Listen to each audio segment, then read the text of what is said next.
Hey there everyone, it's Val, and welcome to today's end of the day tour for Tolkiencraft II, Labors of Valentine. Right, so why am I standing on a castle wall? It's because I have Waterwheels to show you. Greater Raider stopped by and helped me out getting some of the fiddly bits working.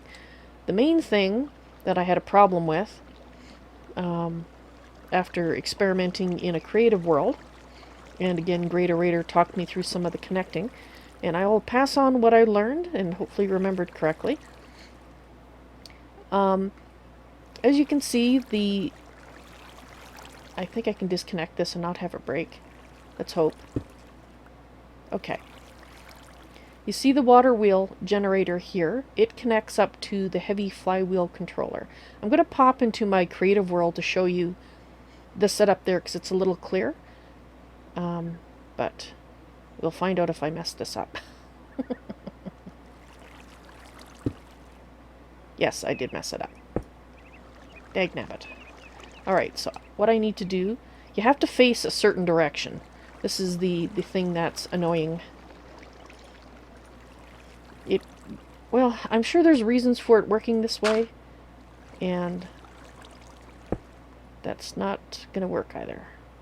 Yes, I think I've messed it up. Darn it. What can you do? Okay, so let's take out this piece of dirt.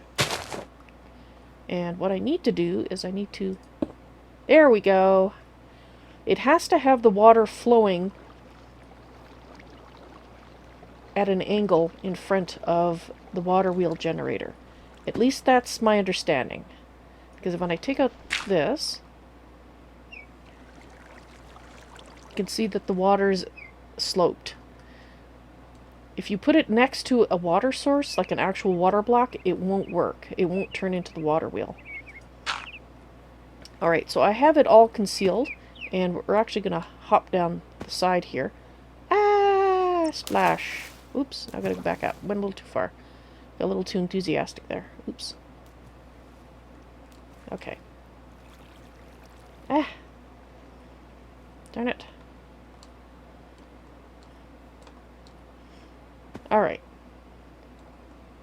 Come on. A little further, please. I have to jump over here. Alright. Now you can see I've set up 10 to provide power, and we'll see how quickly my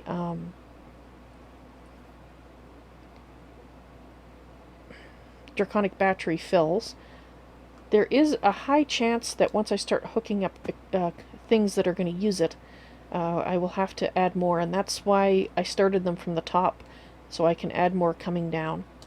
And if we need to, we'll add a second waterfall, but we'll see. Now I'm just going to show you from this side. I don't have an opening from the top anymore, but you can see that these are the torque shafts, and they are connecting. Well, you could almost see.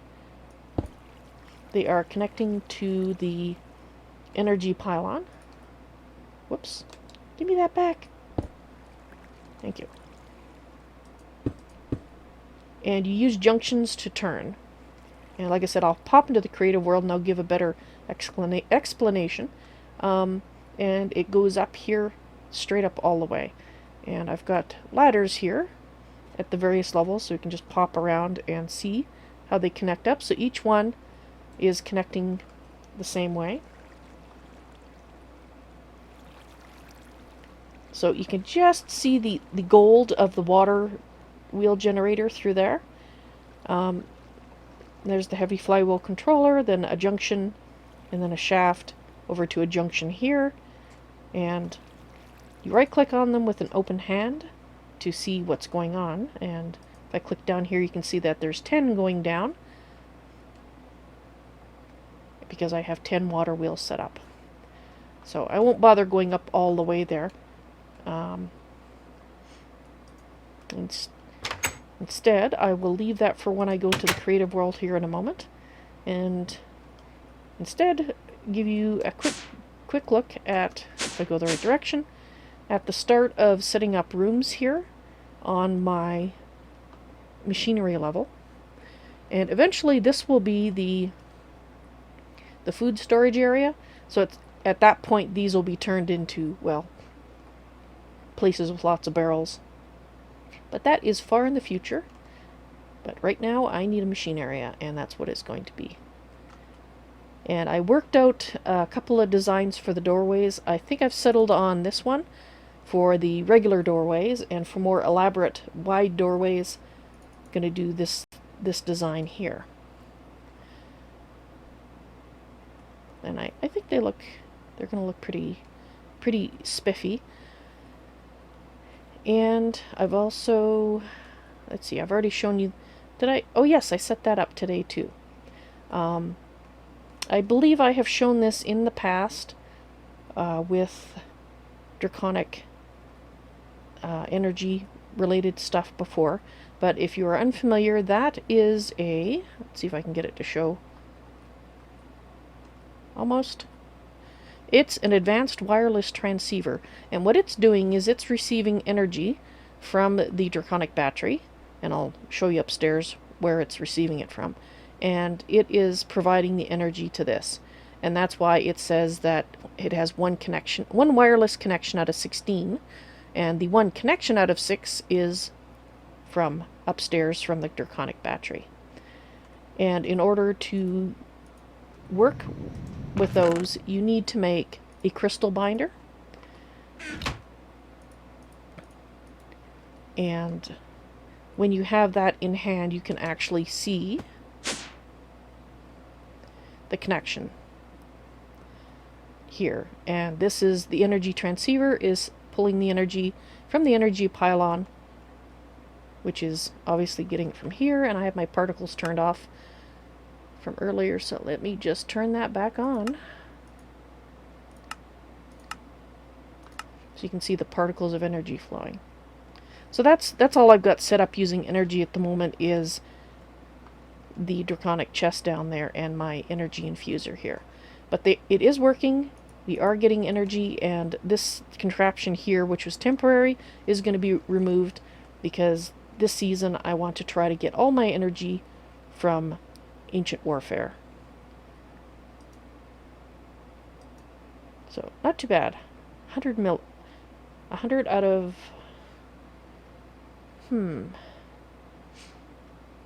okay. I would have thought that would have been higher by now. Interesting. Alright, I'm gonna have to mess about with that. I don't know why. Maybe there's some kind of limit?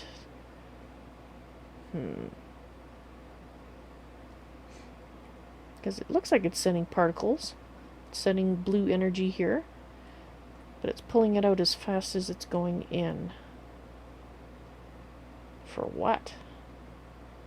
Alright, never mind. Don't care. We'll worry about it later. If I sit here and try to figure it out in the stream here, we'll be here for, half an hour as I muck about with it. Okay. Anyway, so things are starting to get built. Next stream, I hope to get some machines built. The usual, the pulverizer, the furnace, the what do you call it? Fluid transposer, magma crucible, etc. But that's going to be it for here. So let's pop over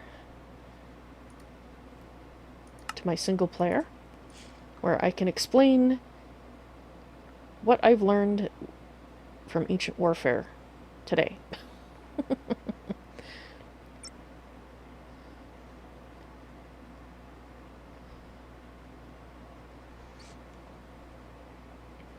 Oh, Dehasnan, you think the internal buffer is still filling on the draconic energizer transceiver thing? Ah, gotcha. Whoop. Come on, finish loading, please. We would like to move around at a pace somewhat better than a snail. Alright, so this will make it a lot easier for me to show you what's going on. Alright. Now, as you can see, the water is flowing here, and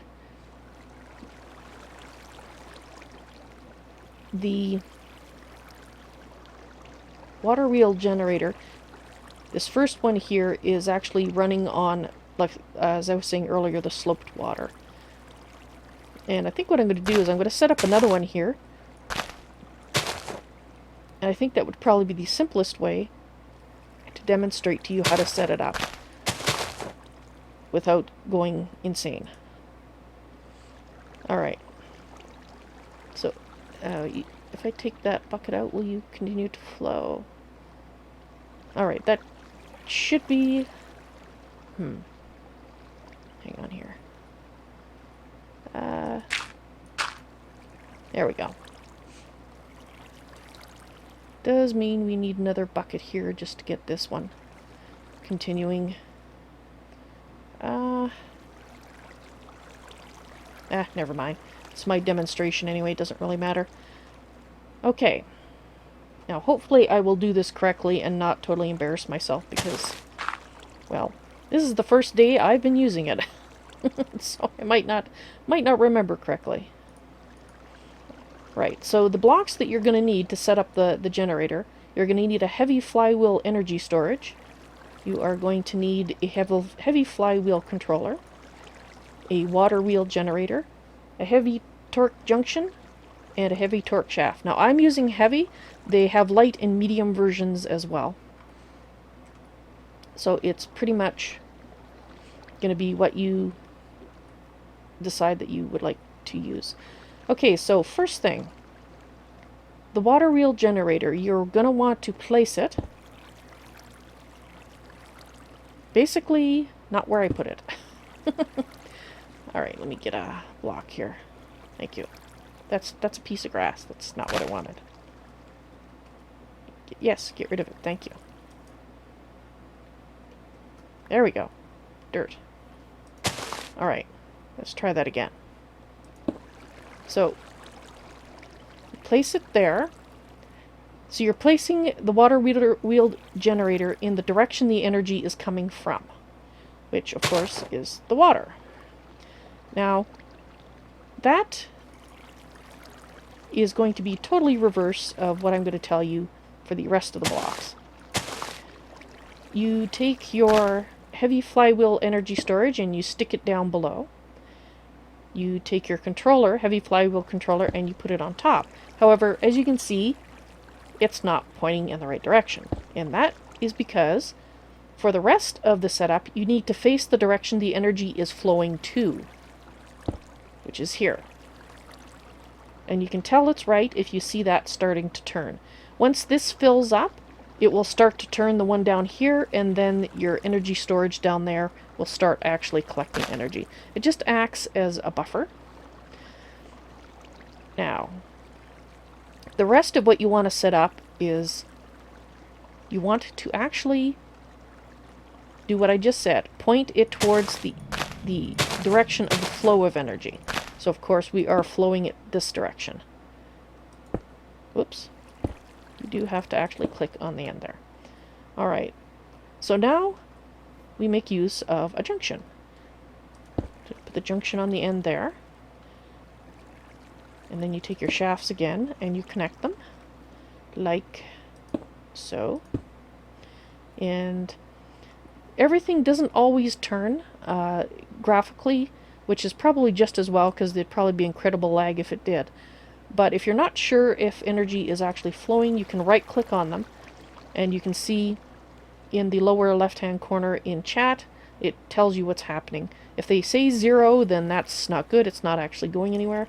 But as you can see, it says 1, 1, and if we come over here, whoops, of course this is collecting energy, and we can actually turn off my earlier ones that I set up, I think.